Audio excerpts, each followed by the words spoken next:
tembak susulan. Ya. Nah, disitulah mungkin saya bisa mendapatkan gambar, audio yang eksklusif. Teman media lain masih di rumah, saya sudah di lokasi. Kenapa bukan di kapasitas medianya saya datang? Di kapasitas Palang Merahnya saya hadir.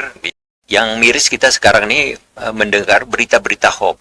Kadang-kadang ada korban kecelakaan disebarkan di WA apa segala macam. Terus ada kejadian-kejadian yang belum kita ketahui akar permasalahannya. Masyarakat langsung menerima dan bahkan menghakimi. Nah, pada saat itu mungkin masih teringat kita serial drama Kumbara. Ya. Yang tiba-tiba ada yang mengantarkan ke studio ini untuk untuk transport dari rumah ke radio gitu.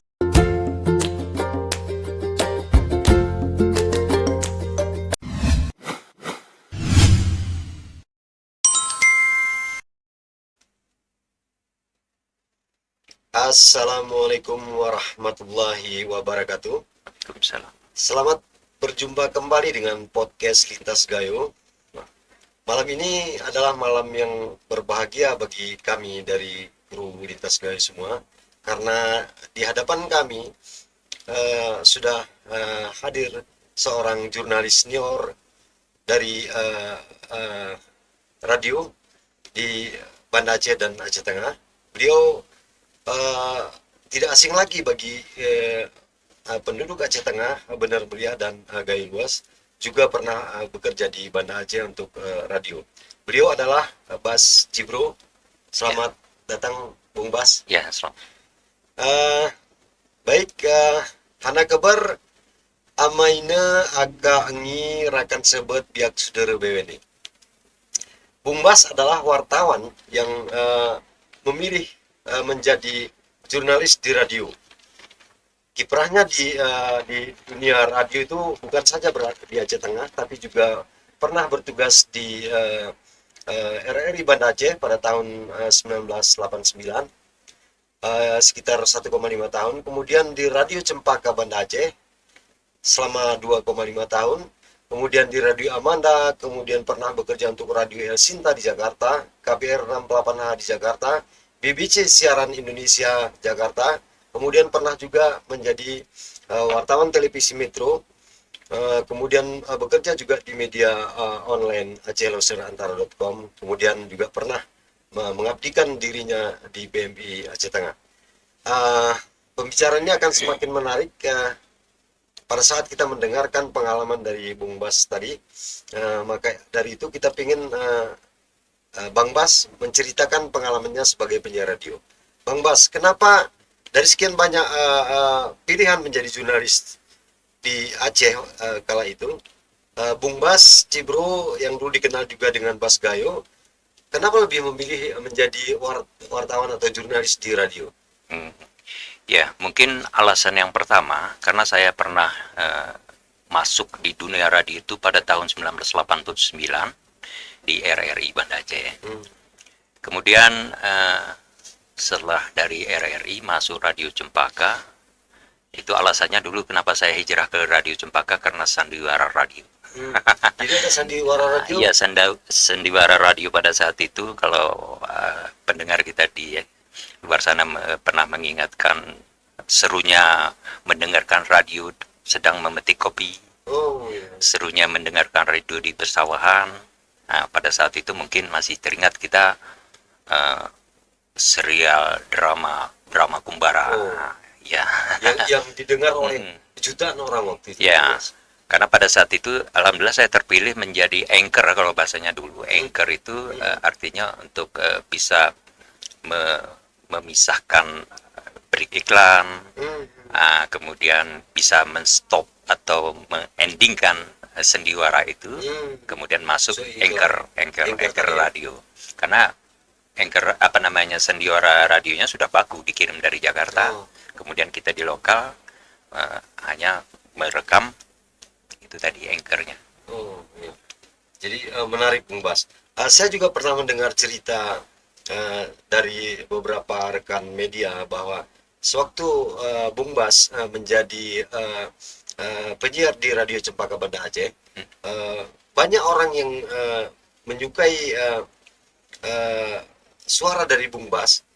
Karena begitu mereka mendengar di radio, kemudian mereka sepertinya jatuh cinta atau tertarik dengan suara Bung Bas yang khas. Katanya suara Bung Bas itu sangat khas. Kemudian ada satu orang yang saking sukanya dengan Bung Bas, kemudian dia pernah datang ke studio, kemudian juga memberikan kendaraan roda 2 sebagai hadiah karena dia mengidolakan Bung Bas. Gimana ceritanya, Bung? Ya, saya pun secara persis tidak tahu, tiba-tiba sebuah sepeda motor yang pada saat itu masih saya ingat Super Cup 800 ya, yang ada palangnya itu, warna hitam, tiba-tiba ada yang mengantarkan ke studio ini untuk untuk transport dari rumah ke radio gitu kan. Oh, itu pesannya. Ya, itu pesannya. Pesannya yang dititipkan ke pengantar itu. Tapi Bung Bas tidak bertemu dengan orang yang memberikan itu. Nah, itu dia. Penasaran sampai besok saya belum ketemu siapa orangnya. Siapa orangnya? Tapi kendaraan itu diberikan sebagai hadiah karena dia menyukai Bung Bas sebagai penyiar. Masalah suka atau tidak sukanya saya nggak paham ya. Ya. Yang jelas dia hadir pada saat acara saya, kalau dulu kan by telepon ya. Dia meminta lagu melalui telepon. Kemudian lagu yang dia minta itu selalu saya penuhi. Mungkin salah satu alasannya seperti itu. Semacam simpati yang simpati. tersembunyi lah ya. Tapi kalau boleh saya ceritakan, beliau tuh tahu saya. Oh, dia tahu banyak tentang Bung Bas. Ketika saya berjalan dari rumah, kalau dulu saya pertama kali masuk Banda Aceh itu tidak memiliki kendaraan di tahun pertama kan. Dia tahu bahwa saya berjalan dari Simpang Surabaya ke Belang Padang itu, kadang-kadang sorenya kan jalan dari Belang Padang sampai ke rumah. Jadi dia tahu betul kehidupan Bung Bas. Kalau tahu betul mungkin paling tidak perjalanan Bung Bas. Mungkin di depan rumahnya saya berjalan. Tapi Bung Bas tidak pernah tahu siapa orang ini. Ya, kalau melalui telepon dia tanya tadi pakai baju kuning. Berarti kan dia tahu saya lewat rumahnya atau gimana, saya nggak paham lah. Jadi penggemar rahasia Anda. Ya, bisa dikatakan seperti itu. Mungkin seperti itu ya. Sampai dia berikan kendaraan roda 2 tadi, itu menjadi milik Bung Bas. Ya, sekalian dengan BPKB-nya. Oh, luar biasa. Saya yakin yang memberikan tuh memiliki ekonomi yang mapan mungkin. Itu cowok atau cewek kira-kira? Ya, kebetulan kaum Hawa ya. Kenapa saya tahu? Karena dia sering minta lagu. Iya. Jadi mengarah kepada beliau ya. Ya. Jadi kemudian setelah Bung Bas bekerja di RRI di Banda Aceh, kemudian juga di Radio Cempaka, barulah Bung Bas pulang ke Taiwan, kemudian menjadi penyiar di Radio Amanda. Itu gimana ceritanya? Sebenarnya saya udah lama vakum ya. Dulu masih saya ingat mau ada pembentukan radio milik Pemda di Aceh Tengah. Di Aceh Tengah. Kemudian saya diundang kebetulan pada saat itu. Entah siapa yang memberikan informasi bahwasanya ada mantan penyiar RRI di Banda Aceh gitu ya. Kemudian saya datang ke kantor bupati pada saat itu. Ketemulah sama pemilik Radio Amanda gitu. Ya, kenapa nggak radio ini dibangun, untuk apa dibuat lain? Kenapa yang sudah ada saja yang diberdayakan? Jadi singkat cerita, pada saat itu terjadilah MOU pemberitaan Pemda Aceh Tengah di Radio Amanda. Radio Amanda sudah duluan ada waktu itu. Iya. Berapa lama Bung Bas bekerja untuk Radio Amanda? Kalau di Radio Amanda cukup lama ya, dari tahun 1999 kalau nggak salah sampai 10 tahun ada. 10 tahun ada di Amanda ya. Karena pada saat itu program IOM juga masuk, program KBR juga masuk ke Radio Amanda. Jadi Bung Bas, saya juga banyak mendengar tentang bagaimana Bung Bas pada saat menjadi beberapa reporter bagi radio di Jakarta, radio El Sinta, KBR 68H, kemudian BBC Siaran Indonesia. Itu saya juga pernah mendengar bahwa Bung Bas pada saat konflik dulu pernah meliput di daerah konflik di Aceh Tengah. Ya. Ada peristiwa yang sangat dramatis sekali yang saya dapat informasi dari kawan-kawan, di mana dalam sebuah kontak tembak antara para pihak yang sedang berseteru waktu itu, Bung Bas berada di antara kontak tembak itu. Itu bisa diceritakan nggak di mana itu Bung Bas? Ya, ini kalau bisa saya buka hari ini mungkin tidak banyak orang tahu ya. Ya, ya ini Bung Bas. Awalnya barangkali kita sama-sama bekerja di media itu yang pertama kan proteksi diri. Jadi yang saya bayangkan pada saat itu bagaimana saya bisa meliput dengan situasi aman, tidak diganggu, walaupunlah secara aturan pekerja pers itu tidak diganggu, tapi saya backup lagi dengan satu organisasi yaitu Palang Merah Indonesia. Oh, Jadi di baju rompi yang saya pakai ya, sedikit mendapatkan keamanan. ya. Kemudian berita menurut saya pada saat itu cepat kita dapat. Kadang-kadang teman-teman media lain masih di rumah, saya sudah di lokasi. Kenapa bukan di kapasitas medianya saya datang? Di kapasitas Palang Merahnya saya hadir di ketika ada korban. Kita memberikan bantuan langsung. Betul langsung. Jadi selain kita bekerja di media, kita juga bekerja di kemanusiaan. Apa yang bisa kita tolong pada saat itu. Jadi gimana Bung Bas ceritanya kontak tembak tersebut, sehingga Bung Bas juga di kontak tembak itu disebutkan bahwa Bung Bas juga melaporkan keadaan itu ke radio di Jakarta. Itu gimana itu? Ya, awalnya kan kita diberikan informasi dari masyarakat bahwasanya di titik Polan, kita katakan sebagai contoh di Pepedang pada saat itu kita mendapatkan informasi bahwasanya harus ada relawan dan ambulan yang harus hadir untuk mengevakuasi korban. Korban Ya, konflik ya. Korban konflik. Nah, kita luncur dengan organisasi kemanusiaan itu. Karena waktu itu Bung Bas hanya PMI yang bisa masuk ke daerah rawan ya. Ya. Kita PMI tidak diganggu pada saat itu. Kita bisa masuk ke daerah rawan. Nah, setelah kita masuk, sering kali terjadi ada kontak tembak susulan ya. Nah, disitulah mungkin saya bisa mendapatkan gambar, audio yang eksklusif waktu itu. Ya. Jadi pas Bung Bas datang ke sana, sebelumnya sudah terjadi kontak tembak, kemudian datanglah bantuan dari PMI tadi, kemudian pada saat evakuasi terjadi kontak tembak kedua. Dan Bung Bas masih berada di sana. Ya, karena pada saat itu kita merasa sudah aman nih. Sudah merasa aman, kita lihat korbannya dan kita segera evakuasi. Tahu ada tembak runtuh, kontak tembak berikutnya, entah itu gimana saya tidak paham lah. Yang jelas ada tembak balasan gitu, terjadi kontak tembak. Mungkin mau dibalas lagi secara sporadis, kita nggak paham ke situ kan. Nah, di situ beberapa kali saya pernah terlibat di kontak tembak. Bahkan anchor saya yang di Jakarta itu pernah teriak, "Bas, Cibro, selamatkan diri Anda." Pada saat live gitu. Karena saya mempunyai perangkat namanya dulu Mobi Blue. Itu bisa merekod langsung.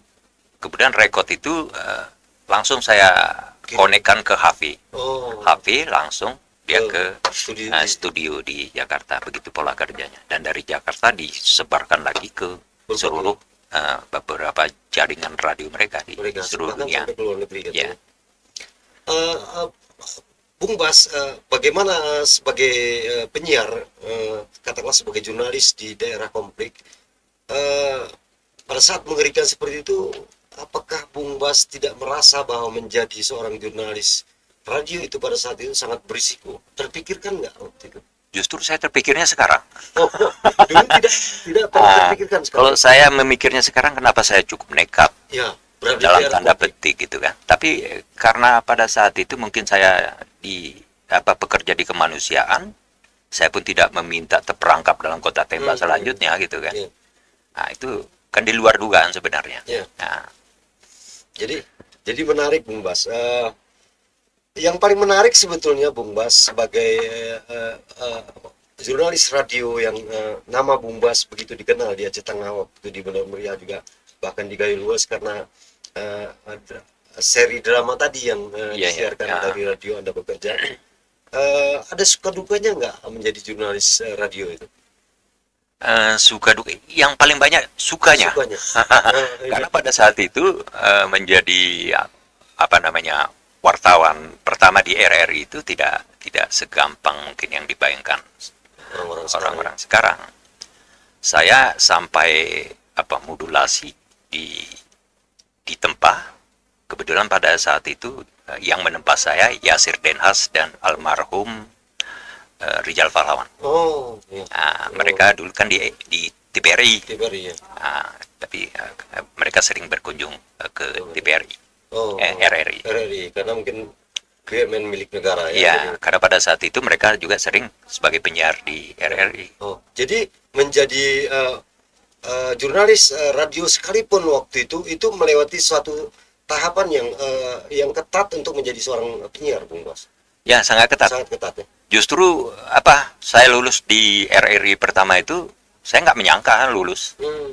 Karena yang dites pada saat itu hanya mengucapkan saudara pendengar dengan intonasi yang khas, yang khas RRI lah. Ada sekitar 25 atau 30 orang pada saat itu dites hanya mengucapkan saudara pendengar. Hanya itu bentuk tesnya. Iya, betul itu. Akhirnya Bung Bas diterima dengan intonasi atau suara yang khas dari Bung Bas ya.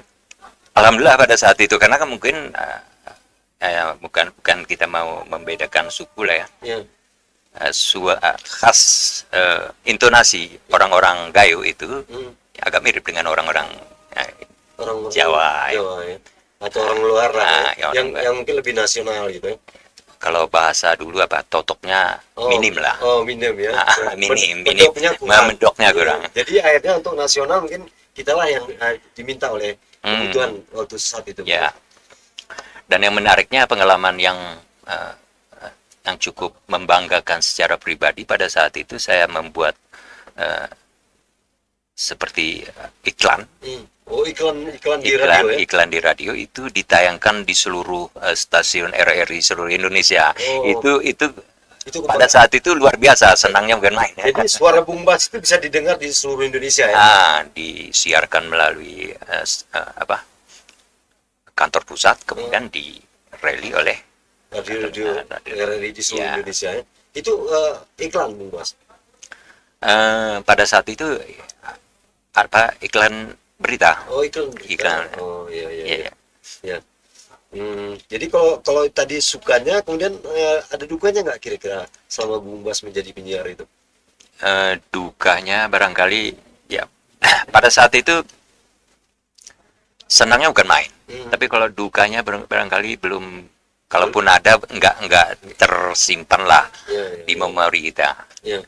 Kalau setiap kehidupan itu pasti ada suka duka, tapi yang ini karena mungkin kebanyakan sukanya, dukanya itu udah kita hapus gitu. Jadi itulah Bung Bas, maksudnya menjadi penyiar, kemudian karena dengan ciri khas suara Bung Bas yang apakah itu bisa disebut sopran dengan suara tinggi mungkin ya? Bukan tinggi. Apa disebut dalam penyiar? Karena mungkin guru saya lah bisa dikatakan tuh Yasir dan Has itu kan suaranya bariton ya. Bariton suaranya. Jadi suaranya tidak tinggi. Nyaris kalau sedang di depan mikrofon pun suaranya cukup lembut. Tapi begitu tegas terdengar ya. Mungkin kalau bahasa RRI di zaman itu kan mengatakan itu harus ditekan dengan misalnya Presiden Soeharto mengatakan. Gitu. Jadi ada intonasi yang intonasi ya. Itu melalui pelatihan yang lama, Bung Bas. Bahwa menjadi penyiar itu ada pelatihan khusus. Sebenarnya kalau secara prosedurnya ya. Tapi dulu saya berangkat dari Takengon ini sudah ada bekal dulu. Saya sering mendengar radio. Bukan komentator film bioskop. Iya. Jadi semacam iklan sebelum di bioskop ditayangkan. Mereka keliling kota gitu ya. Jadi saya belajar waktu pada saat itu intonasinya begini. Jadi bakat alami. Sering meniru ucapan komentator film yang di Gentala dulu. Ya, terus terang saja saya meniru karakter itu.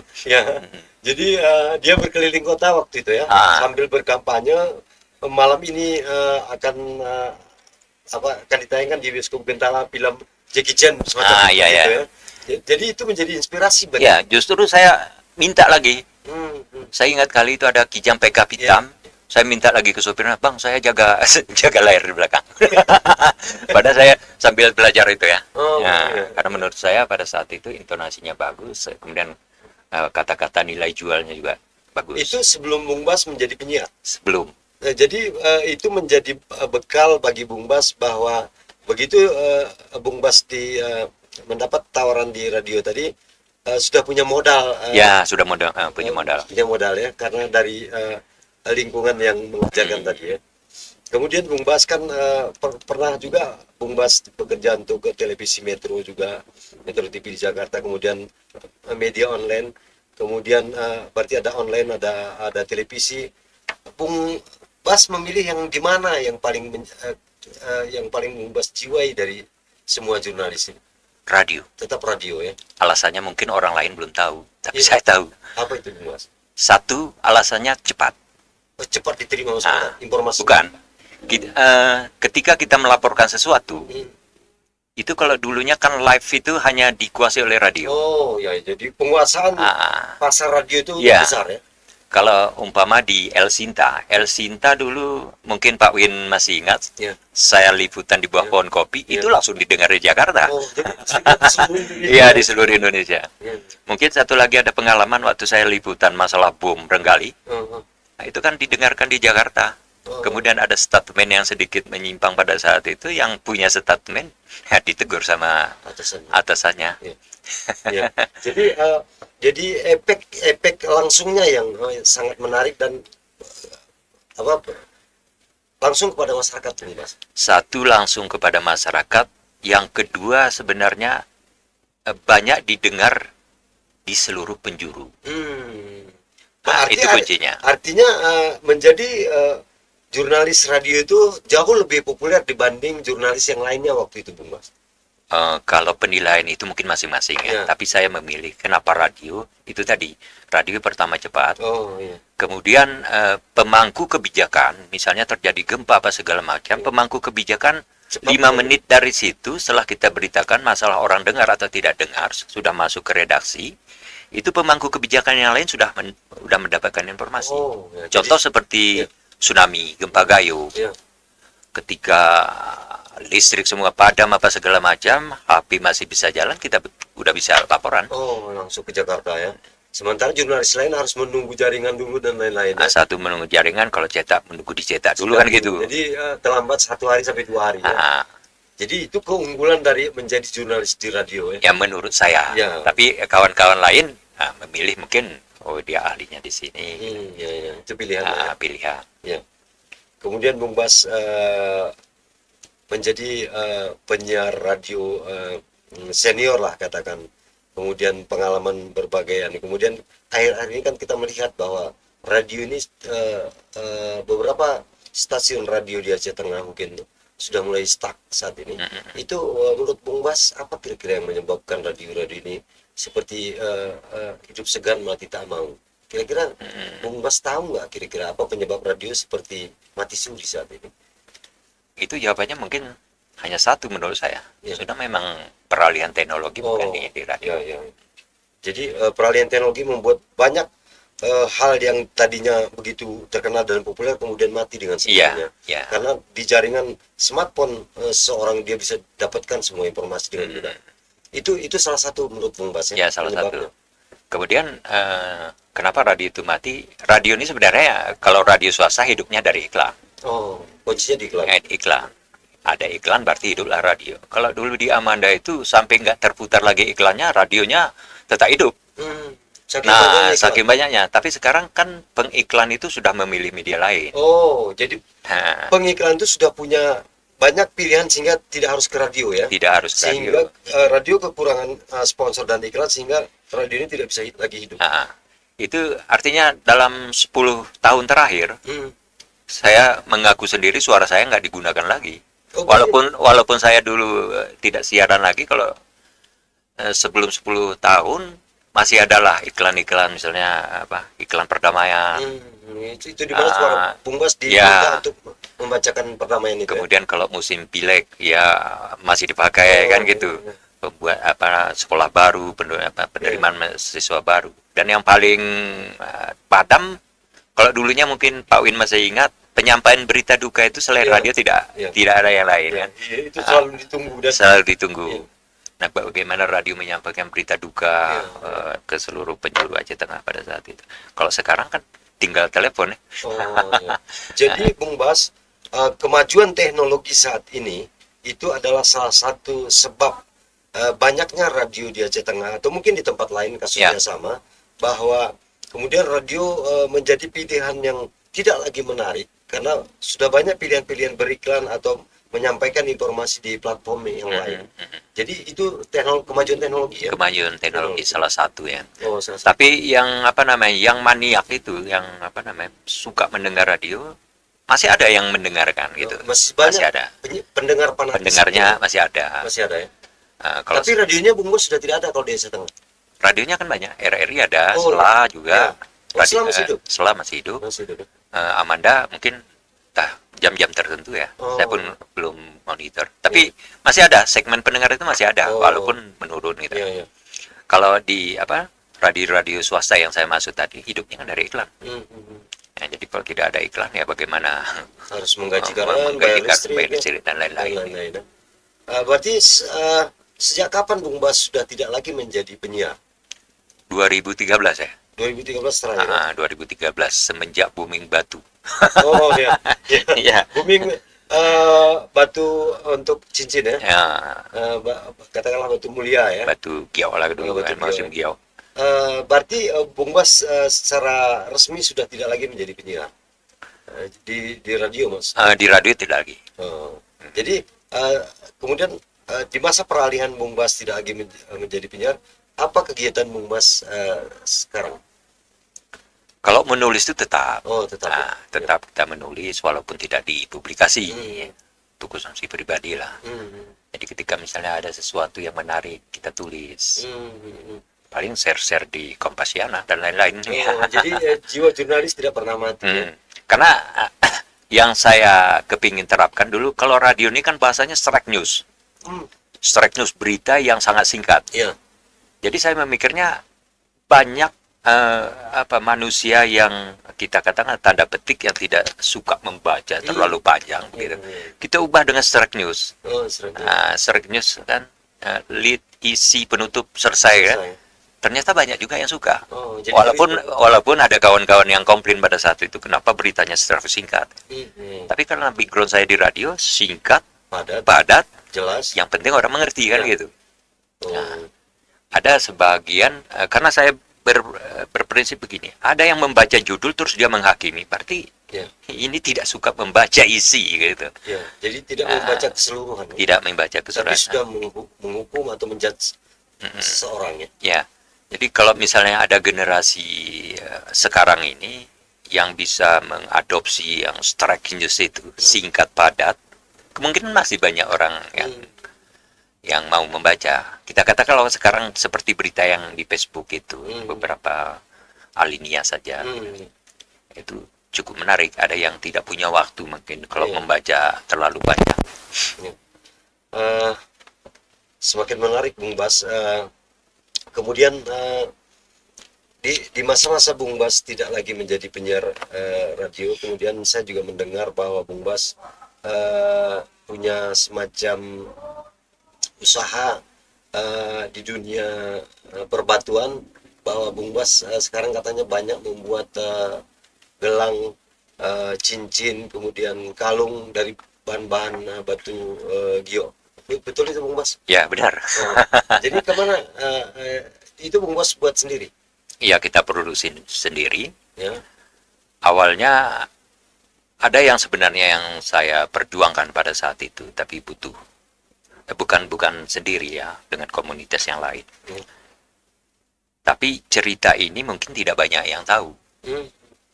Bahwa katanya giok gayo itu batu yang paling keras di dunia. Di dunia. Di dunia. Itu giok gayo. Giok gayo, tapi bukan batu yang lain ya, khusus giok.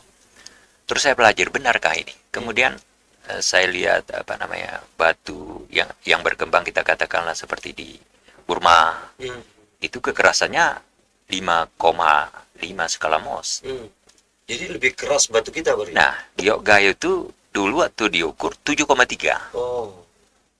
Nah, itu yang saya apa namanya? Yang saya perjuangkan sama kawan-kawan bahwa apakah benar ini di seluruh dunia ini kita punya yang paling keras kan gitu. Ya.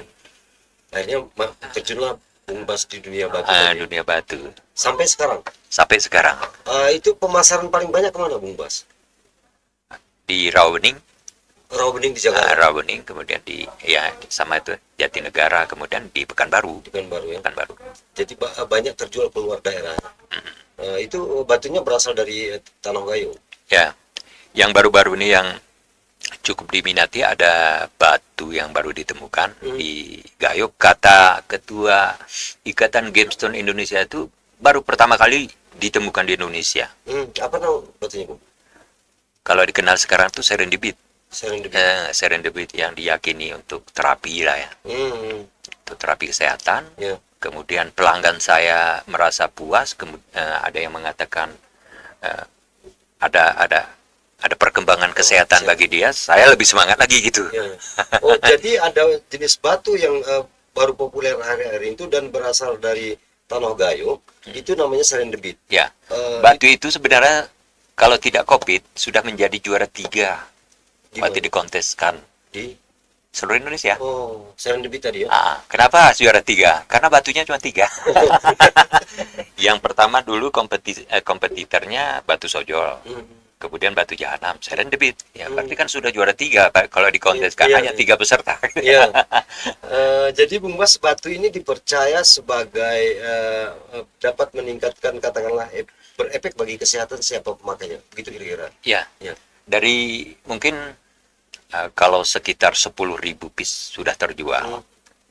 Dari 10.000 piece ini, ketika dia memberikan informasi melalui WA, melalui Facebook, terima kasih Pak, badan saya agak sehat, itulah makin tambah semacam kebanggaan bagi kita ya, ya, bahwa yang kita usahakan itu berefek positif bagi ya, selain kita mendapatkan rezeki, ada manfaat lain yang membuat kita termotivasi lebih. Ini. Jadi Bung Bas, kita sudah berbicara banyak tentang bagaimana seorang Bas Cibro. Nama panggilan Bung Bas Cibro ini begitu lama mengudara di Aceh Tengah dan di Banda Aceh. Kemudian Bung Bas juga pernah dipanggil dengan Bas Gayo pada saat menjadi penyiar di Jakarta, di Banda Aceh. Dengan pengalaman yang demikian lama di dunia jurnalis, kemudian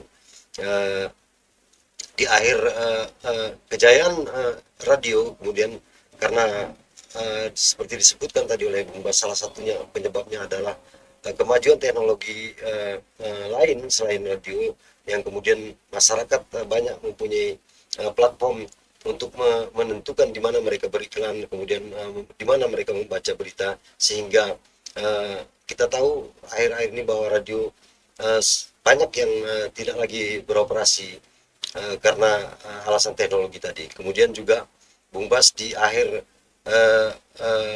masa setelah tidak lagi menjadi penyiar, kemudian berusaha di bidang, ternyata ada satu bentuk usaha yang ternyata masih sangat potensial dari Tanah Gayo, adalah menjadi seorang pengolah batu cincin, kalung dan gelang. Ya, jadi Bung Bas, mungkin kita akan akhiri pembicaraan yang sangat menarik ini. Bung Bas, ada kata-kata mungkin yang perlu disampaikan kepada adik-adik kita, junior kita di bidang jurnalis, baik radio, televisi, dan media cetak serta media online. Kira-kira ada yang perlu disampaikan nggak Bung Bas sebagai motivasi bagi mereka? Ya, tentu banyak harapan kita yang mungkin sudah sebelumnya terjun di dunia jurnalistik. Jadi yang dari hati yang paling dalam, saya kepingin para adik-adik jurnalistik yang bekerja di lapangan itu memberitakan sesuai fakta. Jangan kita terjebak di sebuah isu yang belum kita tahu kebenarannya. kemudian kita langsung menulisnya. Nah, itu bisa merugikan yang lain, sehingga masyarakat pun tidak tidak terkikis kepercayaannya. Mendengar sebuah informasi dari jurnalis yang resmi, masyarakat itu akan percaya. Yang miris kita sekarang ini mendengar berita-berita hoax. Kadang-kadang ada korban kecelakaan disebarkan di WA apa segala macam. Terus ada kejadian-kejadian yang belum kita ketahui akar permasalahannya, masyarakat langsung menerima dan bahkan menghakimi. Nah, menghakimi, sementara persoalan intinya dia tidak tahu. Nah, gitu. Jadi ketika kalau itu dibangun misalnya dari sebuah media yang terpercaya, misalnya kita katakanlah di sini ada media online si A. Ketika media online si A ini memberitakan ini sudah fakta. Nah, itu yang kita harapkan. Tidak selama ini ada media-media bodong yang menyulap akun Facebook seperti media, kemudian memberitakan. Itu kalau kita lihat dari tulisannya pun bukan orang jurnalistik. Kita langsung tahu bahwa itu bukan jurnalistik. Memang kalau kita pun sesama jurnalistik saja ada perbedaan-perbedaan, itu wajar. Nah, itu wajar. Tapi kalau dia memulai dari sesuatu yang kita katakan dari unsur mengapa, itu kan barangkali rancu. Ketika kita berbicara maksud apa yang terjadi, jadi masyarakat ini. Jadi kalau ada yang mengapa terjadi, terjadinya belum tahu apa, gitu. Belum tahu, tapi apanya sudah mengapanya langsung dijawab. Itu kan masyarakat pun sebenarnya harus belajar 5W1H itu kan. Itu ketika misalnya satu objek kebakaran, kita terus mengkaji mengapa terjadi kebakaran, itu tidak perlu dulu. Kebakarannya dulu yang harus kita utamakan di mana. Yang pertama, menurut saya yang pertama itu dari kemanusiaannya dulu, ada nggak korban. Nah, kemudian apa yang dibutuhkan, pertolongan apa yang harus dibutuhkan dulu kan gitu. Itu deh. Kalau dari leadnya itu yang kita bangun, ya masyarakat itu cepat. Jadi berita itu sangat menentukan. Sebetulnya kita sedang mengajak masyarakat untuk belajar mengetahui secara penuh dan sempurna. Gitu ya. Kalau sekarang ini kan acap kali terjadi kata-katanya cuma, woi kebakaran. Jadi tanpa keterangan yang jelas ya. Jadi berarti dia membutuhkan ada komentar di bawahnya yang menanyakan di mana, kapan. Jadi kalimatnya sengaja dibuat menjadi seperti itu. Supaya ada pertanyaan, ada komentar. Penasaran ya. Tapi kalau secara jurnalistik semakin banyak orang bertanya, berarti berita kita ini nggak lengkap. Nggak lengkap dan tidak profesional. Tapi kalau kita memberitakan kejadian kebakaran di Polan, tidak ada korban jiwa, rumahnya sekian, tidak ada lagi celah masyarakat untuk bertanya. Tapi dari satu sisi mungkin, waduh, saya memberitakan satu komentator pun tidak ada, gitu kan? Tidak ada. Jadi yang diharapkan dari orang membuat berita adalah komentar ya? Iya, komentar. Jadi ada 200 komentar. Tapi komentarnya bertanya ya? Bertanya. Berarti kan kalau kita secara jurnalistik, kita belum lengkap memberitakannya. Orang bertanya, berarti kita masih bodoh, karena orang pesannya belum tersampaikan dari berita itu ya? Ya, terima kasih Bung Bas. Saudara, podcast Cintas Gayo kali ini kami akhiri bersama Bung Bas. Banyak pesan yang disampaikan oleh Bung Bas tadi, bahwa menjadi jurnalis itu bukanlah pekerjaan yang mudah. Apalagi seorang jurnalis harus menyampaikan berita itu dengan benar, kemudian dia harus melakukan cross check yang disebut dengan proper both side, sehingga berita itu tidak hanya satu arah, tapi dikonfirmasi dari pihak yang diberitakan juga. Jadi dalam penyampaian berita itu kita diikat oleh yang disebut politik jurnalistik, sehingga wartawan menjadi jelas di mana dia bekerja, kemudian untuk media apa dia bekerja, kemudian dia juga diikat bahwa tidak ada delik dari sebuah pemberitaan itu, dan dia tidak beropini dalam pemberitaan itu. Semua berita haruslah objektif dan sesuai dengan fakta di lapangan. Terima kasih Bung Bas, semoga sehat selalu dan amin. Podcast Lintas Gayo kami akhiri. Assalamualaikum warahmatullahi wabarakatuh. Waalaikumsalam.